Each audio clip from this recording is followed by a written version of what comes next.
What's up, everybody? We're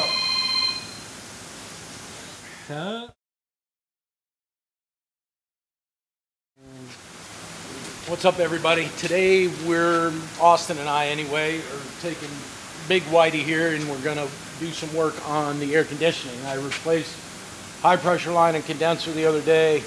Still didn't seem to be working, so we're gonna just pretty much do everything. And then while we're at it, I've got the grill out of the truck. I got a little bit of a lighting upgrade for the front of it. So we're gonna goof around on the shop truck. So sit back and watch. No, get too close. Good. Get your tripod. Put it on.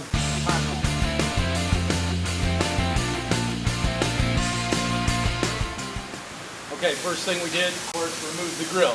Then when we get in here, see, I've already put a new condenser in it. We need to locate the orifice tube, which everything says it's here, but I don't believe it is. And then we're going to replace the AC compressor as well. Then we'll vacuum it and recharge it. In the meantime, like I said, we're going to change out some lights. So.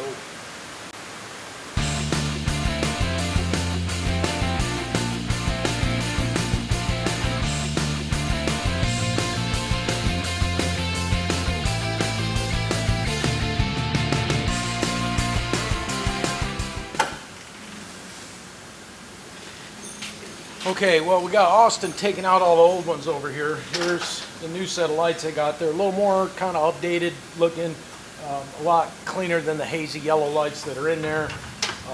New marker lights, new cornering lamps, I mean everything. It's a complete set. I've even got tail lights over there for it. So we're going to do all that while we do the AC work. And Austin's going to be over here as slowly as possible taking that one bolt out. Slowly as possible, because he wants to use a 1/4 inch instead of just going and getting a big power ratchet and doing it. Not mine. Huh? Another one. Okay.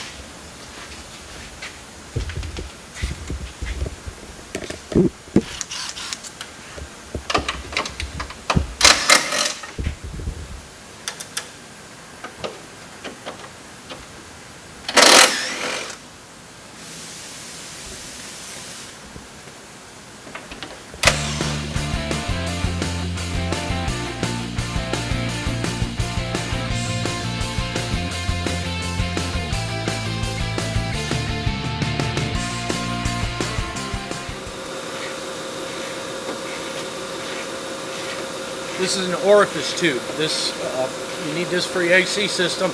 Sometimes they can be hard to find. This one goes in right down inside the low pressure side of the condenser. But normally what you can do is, if you can't find it, you can go to your Google box and look it up, or normally it's going to be in a crimped portion of the line, and that's so it can't slide back and forth too far. But we've got it in there. We'll reconnect this, do the compressor, and put some PAG oil in the new compressor in the high side, which I'll show you. And then we bolt it on, vacuum it, and let it charge up. I did, dying. I am.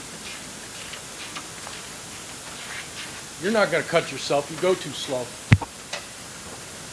Okay, so we'll get your compressor out of the box. Verify that it's the same as the one you're taking off. And they put 3 ounces of oil in here. We've got to fill it up to the recommended amount. We have to go on Google, find out what that is. Probably going to be, oh, I don't know, cool, all different languages. So let me go and find out what PAG oil this takes. I know it's PAG 46, which I have right here. And we pour it into the larger of the 2 holes, and we have to subtract 3 ounces from what it calls for, because it has 3 ounces of shipping oil in it. So we're going to pause for a second. I'm going to look that up, and we'll go from there. Okay, Chevrolet calls for 8 ounces of pack 46 in this. Again, like I said, there's 3 in it that they ship it with. This bottle here is 8 ounces, so yes, put 5, a little more than half of this bottle into the larger side of your compressor. Like this.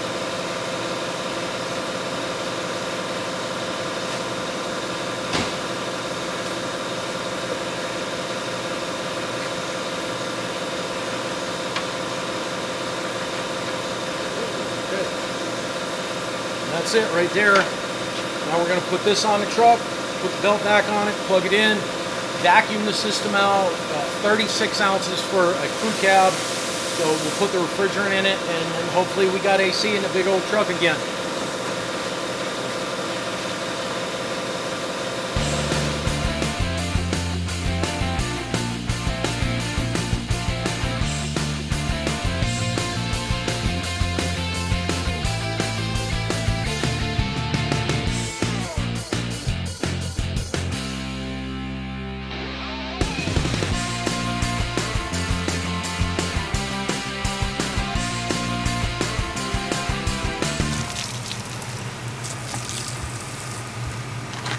Is that camera waterproof? It is? What about that microphone? No? You're lucky then.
Okay, before you put your compressor on, always make sure you replace the switch in the back, which I didn't do, so I had to take the compressor off again. As you can see, I'm doing this whole thing without releasing the tension on the belt, which you can do if you want. I mean, I'll do it just because I don't have to go get my belt tension into it. And you want to make sure it's, get everything started.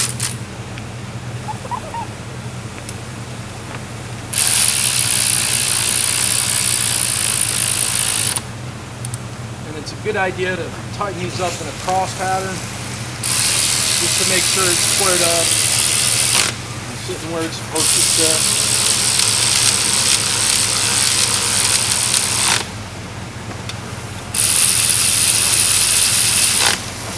Before you put everything together, Make sure your O-rings stayed in place. These were new when I bought this high pressure pipe. Put this in there. Get it seated so you don't crush the flange on it. Get the right size socket, which is always helpful. And you call me clumsy. You are clumsy. There you go. These will tighten things up pretty much as far as you gotta go. Put a little twist on it when you're done if you want, that's fine. Plug in your clutch. Plug in your high pressure.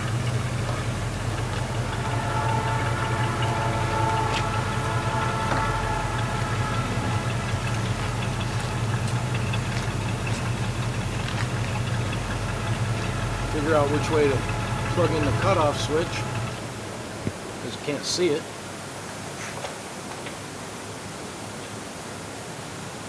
Try not to destroy it when you plug it in.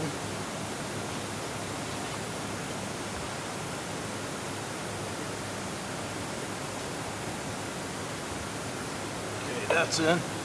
Then we want to get our AC gauges, which I'll go over here and get right now.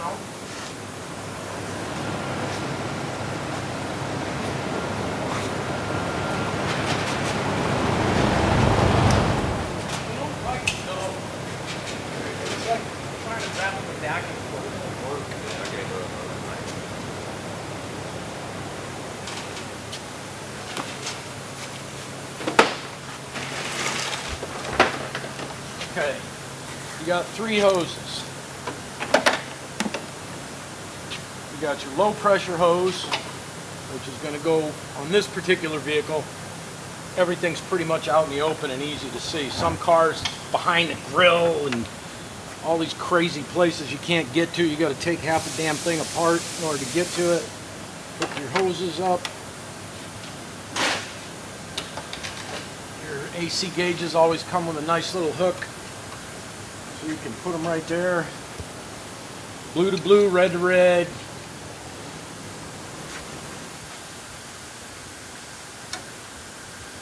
Pretty self-explanatory. That's yellow, so that goes in the middle. This is going to be what we hook up to the vacuum to pull a vacuum on the system. The reason why you pull a vacuum on the system, it gets any moisture out of the system that may be in there from while it was open. Any contaminants or anything will go into your little vacuum pump, into the oil. You got to change that oil regular. Put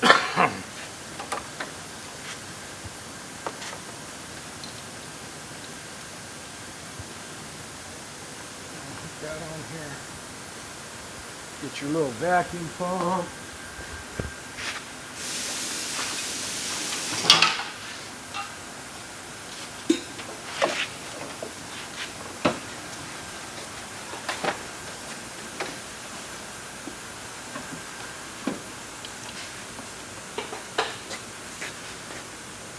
Yellow up.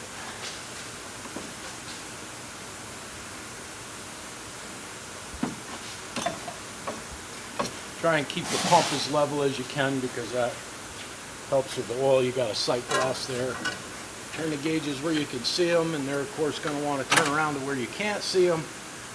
Open everything up, which these are counterclockwise. These are clockwise to open them because they have to push the detent inside. Then you plug that in, hit your switch, verify that it's pulling a vacuum, and basically walk away for about 40 minutes. Go have a beer. Okay.